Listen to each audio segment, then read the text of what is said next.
পঙ্কজ খাজনবিশের এতদিনের ইচ্ছা পূরণ হলো। সে অবশেষে ধীমান সেনের হাতে হাত করাটা পরাতে পারল।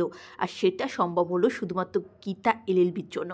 ধীমান সেন কিছুক্ষণ আগেই ভয়টা দেখাচ্ছিল অগ্নিজিৎ মুখার্জিকে সে বলছিল আর কিছুক্ষণ পরেই প্রিজন ভ্যানে চাপতে হবে আপনাকে, আপনার কোমরে দড়ি পরে হাতে হাত করা পরিয়ে পুলিশ নিয়ে যাবে।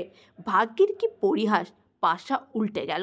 হ্যাঁ, পাশার তার উল্টে গিয়ে অগ্নিজিতের জায়গায় ধীমান সেনকে যেতে হচ্ছে প্রিজন ভ্যানে করে পুলিশি হেফাজতে।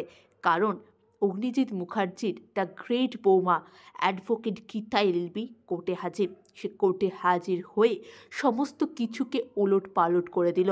আজকেই সমস্ত সত্যি সবাই জানলো, আর আসল যে অপরাধী সেও শাস্তি পেল।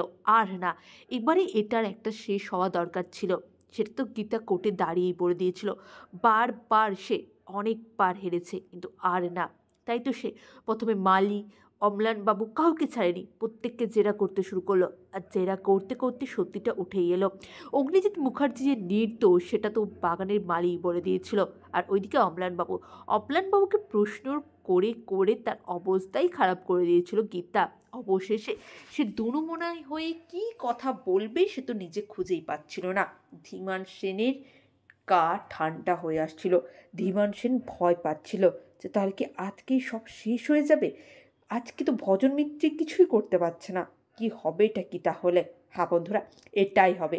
পঙ্কজ খাজনবিশের এত দিনের ইচ্ছে পূরণ হবে। পঙ্কজ খাজনবিশের অনেক দিনের ইচ্ছে, সে ধীমান সেনের হাতে হাত করা পরাবে, এরকম একটা পাপীকে সে শাস্তি দেবে। তার ইচ্ছে হয়তো এবারে পূরণ হবে। আপনারা কজন এটা চান অবশ্যই কমেন্ট করে জানান। অনেক ধন্যবাদ। চ্যানেল নতুন হলে চ্যানেলটা সাবস্ক্রাইব করে দেবেন। অনেক নমস্কার জানাই সকলকে।